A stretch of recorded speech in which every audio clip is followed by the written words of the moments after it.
Seconds to introduce him or herself to our audience. First to you, Senator Paul. Well, good evening, everyone. I'm an eye surgeon from Bowling Green, Kentucky. My wife, Kelly, and I have been married for nearly 25 years, and I spend my days defending the Constitution and the Bill of Rights. I think there's nothing more important than understanding that the Constitution restrains government, not the people. Thank you. Senator Paul, your name has been invoked. I kind of have to laugh when I think, sounds like a non sequitur. He was asked whether or not he would be capable and it would be in good hands to be in charge of the nuclear weapons, and all of a sudden there's a sideways attack at me.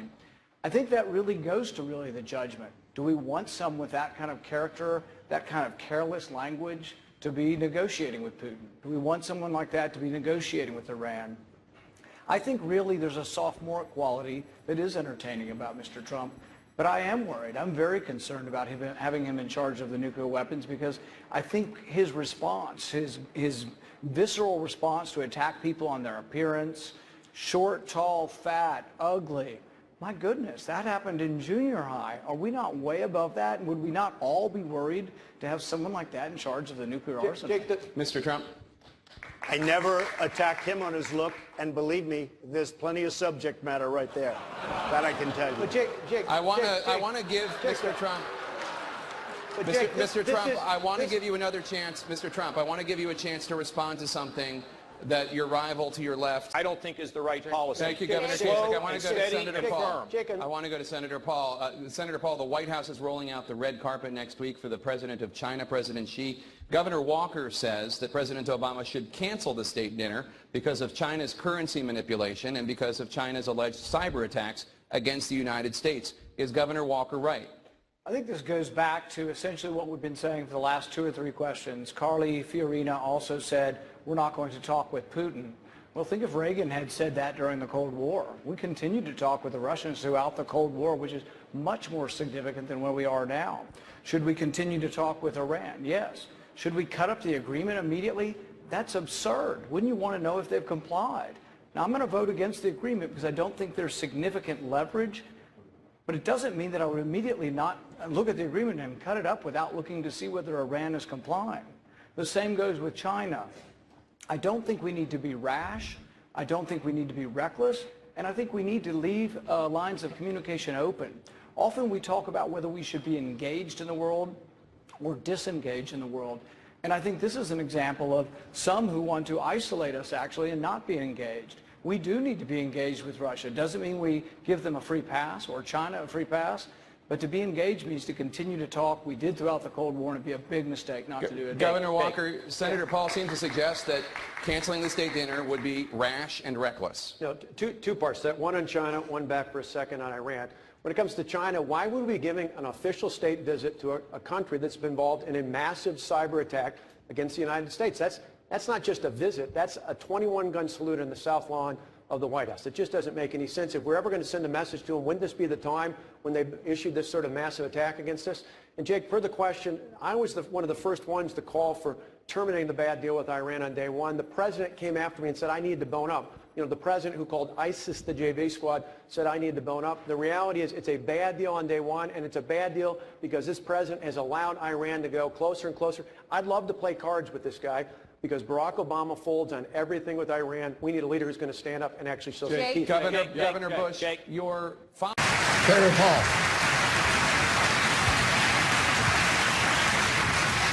I think this gets to the point of wisdom on when we should intervene and when we shouldn't. Had we bombed Assad at the time, like President Obama wanted, like Hillary Clinton wanted, and like many Republicans wanted, I think ISIS would be in Damascus today. I think ISIS would be in charge of Syria had we bombed Assad. Sometimes both sides of a civil war are evil, and sometimes intervention makes us less safe. This is the real debate we have to have in the Middle East. Every time we've toppled a secular dictator, we've gotten chaos, the rise of radical Islam, and we're more at risk. So I think we need to think before we act and know that most interventions, if not a lot of them in the Middle East, have actually backfired on us. Thank you, Senator Paul. I want to turn now to my colleague, Dan. Sure. Senator Paul, I want to bring you in. Where do you stand on the issue of birthright citizenship? Well, I hate to say it, but Donald Trump has a bit of a point here. The case that was decided around 1900 was people had a green card, were here legally, and they said that their children were citizens. There's never been a direct Supreme Court case on people who are here illegally, whether or not their kids are citizens. So it hasn't really been completely adjudicated. The 14th Amendment says that those who are here and under the jurisdiction. The original author of the 14th Amendment said on the Senate floor that this was applying to slaves and did not specifically apply to others. All right, Senator Paul, thank you so much. Let's turn to a new topic. We've received a lot of questions on social media. It's unfair. Thank you, Mr. Trump. Senator Paul. I'm glad we're having a discussion about taxes because everybody laments that we lose jobs overseas. Well, yeah, our companies and our jobs are being chased overseas by a 70,000-page tax code. So that's why I've chosen to get rid of the whole thing and have one single rate, 14.5% for everybody, business and for corporate income and personal income. But we also get rid of the payroll tax, so the working class would get a tax break as well. So I think a flat tax, eliminating the tax code, getting rid of all the loopholes is the way to go, and it's the way we get America going again. Governor Walker, I want to go to you. Back down on any of these issues. Senator Paul. The remark was made that there hadn't been anyone else on the podium opposed to the Iraq War. I've made my career as being an opponent of the Iraq War. I was opposed to the Syrian War. I was opposed to arming people who are our enemies. Iran is now stronger because Hussein is gone. Hussein was the great bulwark and counterbalance to the Iranians. So when we complain about the Iranians, you need to remember that the Iraq War made it worse. Originally, Governor Bush was asked, was the Iraq War a mistake? And he said, no, we'd do it again. We have to learn sometimes the interventions backfire. The Iraq War backfired and did not help us. We're still paying the repercussions of a bad decision. We have to make the decision now. In Syria, should we topple Assad? Many up here wanted to topple Assad, and it's like, I said no, because if you do, ISIS will now be in charge of Syria. I understand that Governor Bush's name has been invoked, and then we can go to you, Senator Rubio. Welcome back to CNN's Republican presidential debate at the Reagan Library here in Simi Valley, California.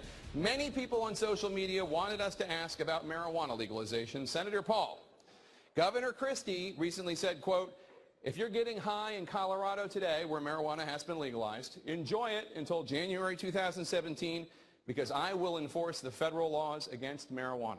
Will you? I think one of the great problems and what the American people don't like about politics is hypocrisy. People who have one standard for others and not for themselves. There's at least one prominent example on the stage of someone who says they smoked pot in high school. And yet the people who are going to jail for this are poor people, often African Americans and often Hispanics, and yet the rich kids who use drugs aren't. I personally think that this is a crime for which the only victim is the individual. And I think that America has to take a different attitude. I'd like to see more rehabilitation and less incarceration. I'm a fan of the drug courts, which try to direct you back towards work and less time in jail. But the bottom line is the states, we say we like the 10th Amendment until we start talking about this. And I think the federal government's gone too far. I think that the war on drugs has had a racial outcome and really has been something that's really damaged our inner cities. Not only do the drugs damage them, we damage them again by incarcerating them and then preventing them from getting employment over time. So I don't think that the federal government should override the states. I believe in the 10th Amendment, and I really will say that the states are left to themselves. I want to give the person that you called a hypocrite an opportunity to respond. Do you want to identify that person? Well, I think if we left it open, we could see how many people smoked pot in high school. Is there somebody you were specifically thinking of? Well, you know, the thing is, He was talking about me. Yeah, I was talking That's about... what I thought, but I wanted to say it. I wanted to make it easier for him, Yeah. Okay. and I just did. Governor Bush, please. So 40 years ago, I smoked marijuana, and I admit it. I'm sure that other people might have done it and may not want to say it in front of 25 million people. My mom's not happy that I just did. That's true. But here's the deal. Here's the deal. We have a serious epidemic of drugs that goes way beyond marijuana. What goes on in Colorado, as far as I'm concerned, that should be a state decision. But if you look at the problem of drugs in this society today, it's a serious problem. Rand, you know this because you're campaigning in New Hampshire like all of us, and you see the epidemic of heroin, the overdoses of heroin that's taking place. People's families are being torn apart. It is appropriate for the government to play a consistent role to be able to provide more treatment, more prevention. We're the state that has the most drug courts across every circuit. in Florida, their drug courts, to give people a second chance. That's the best way to do this. But let me respond. The thing is that in Florida, Governor Bush campaigned against medical marijuana.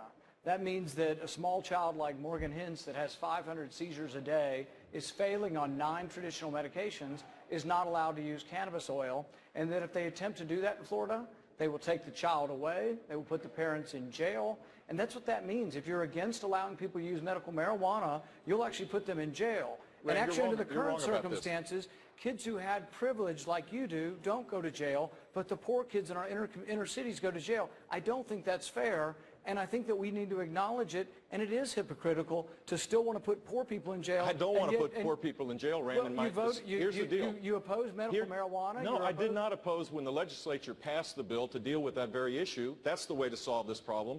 Medical marijuana on the ballot was opened up. There's a huge loophole. And it was the first step towards getting to a Colorado place. And as a citizen of Florida, I voted no. But that means you'll put people in jail. I want to go right now. I want to go right now. May I just say, You brought my issue up. That's true. Go ahead, Christine, please. You know, I enjoyed the interplay. Thank you, gentlemen. I just say this. You know, first off, New Jersey is the first state in the nation that now says if you are a nonviolent, non-dealing drug user, that you don't go to jail for your first offense. You go to mandatory treatment. You see, as Jake, I'm pro-life. And I think you need to be pro-life for more than just the time in the womb. It gets a lot tougher when they get out of the womb. And when they're the 16-year-old drug addict in the Florida County lockup, that life is just as precious as the life in the womb. And so that's why I'm for rehabilitation, why I think the war on drugs has been a failure. But I'll end with this. That doesn't mean we should be legalizing gateway drugs. And if Senator Paul thinks that the only victim is the person, look at the decrease in productivity. Look at the way people get used and move on to other drugs when they use marijuana as a gateway drug. It's not them that are the only victims. Their families are the victims too. Their children are the victims too. And their employers are the victims also. And that's why I'll enforce the federal law, while you can still put an emphasis on rehabilitation, which we've done in New Jersey. Yeah, you may respond, and then I'll bring in you, Ms. Fiorina. Understand what they're saying. If they're going to say we are going to enforce the federal law against what the state law is, they aren't really believing in the 10th Amendment. Governor Christie would go into Colorado, and if you're breaking any federal law on marijuana, even though the state law allows it, he would put you in jail. If a young mother is trying to give her child cannabis oil for medical marijuana for seizure treatment, he would put her in jail if it violates federal law. I would let Colorado do what the 10th Amendment says. This power, we were never intended to have crime dealing at the federal level. Crime was supposed to be left to the states. Colorado's made their decision, and I don't want the federal government interfering and putting moms in jail who are simply trying to get medicine for their kid. And Senator Paul knows that that's simply not the truth. In New Jersey, we have medical marijuana laws, which I've supported and implemented. This is not medical marijuana. This goes a much further step beyond. This is recreational use of marijuana. This is much different. And so while he'd like to use a sympathetic story to back up his point, it doesn't work. I'm not against medical marijuana. We do it in New Jersey. But I am against the recreational use of marijuana. If he wants to change the federal law, get Congress to pass a law to change it and get a president to sign it. May I respond? Yes, Senator Paul. Here's the thing is he doesn't want to make it about medical marijuana, but what if New Jersey's medical marijuana contradicts the federal law? He's saying he will send the federal government in and he will enforce the federal law. That's not consistent with the 10th Amendment. It's not consistent with states' rights, and it's not consistent with a conservative vision for the country. I don't think we should be sending the federal police in to arrest a mother and separate them from their child for giving a medicine to their child for seizures. And Jake, I want to bring in Ms. Fiorina. I want to bring in Ms. Fiorina in this issue. I very much hope that I am the only person on this stage who can say this, but I know there are millions of Americans out there who will say the same thing. My husband Frank and I buried a child to drug addiction. So we must invest more in the treatment of drugs. I agree with Senator Paul. I agree with states' rights. But we are misleading young people when we tell them that marijuana is just like having a beer. It's not. And the marijuana that kids are smoking today is not the same as the marijuana that Jeb Bush smoked 40 years ago. We do. Sorry, Barbara. We do need criminal justice reform. We have the highest incarceration rates in the world. 2/3 of the people in our prisons are there for nonviolent offenses, mostly drug-related. It's clearly not working. But we need to tell young people the truth. Drug addiction is an epidemic, and it is taking too many of our young people. I know this sadly from personal experience. Hugh Hewitt, I'd like to... Thank you, Jake. California, we have a few last questions for you, two of them a little lighthearted, the other one more serious. We'll start with one of the more light questions. Senator Paul, I'm going to start with you, and we're just going to go down the line. Earlier this year, the Treasury Department announced that a woman will appear on the $10 bill. What woman would you like to see on the $10 bill? Ooh, that's a tough one. You know, I'm big on that we were, and I love what Carly said about women's suffrage. I think Susan B. Anthony might be a good choice. Governor Huckabee. That's Valley, California. We have a few last questions for you, two of them a little lighthearted, the other one more serious. We'll start with one of the more light questions. Senator Paul, I'm going to start with you, and we're just going to go down the line. Earlier this year, the Treasury Department announced that a woman will appear on the $10 bill. What woman would you like to see on the $10 bill? Ooh, that's a tough one. You know, I'm big on that we were, and I love what Carly said about women's suffrage. I think Susan B. Anthony might be a good choice. Governor Huckabee. That's an easy one. Here's the next lighthearted question. You all know that the United States Secret Service uses code names for the president and his family. Ronald Reagan's code name, for example, was Rawhide, an homage to his performances in Westerns. Nancy Reagan's was Rainbow. You don't have to come up with the one for your spouse, but what would you want, Governor Christie, I'll start with you, your Secret Service code name to be? Senator Paul. Justice never sleeps. That's a mouthful, but okay. Okay, here's the more serious question. Ronald Reagan, the 40th president, used the plane behind you to accomplish a great many things. Perhaps most notably, to challenge Mikhail Gorbachev to tear down the wall, and then ultimately to make peace with the USSR.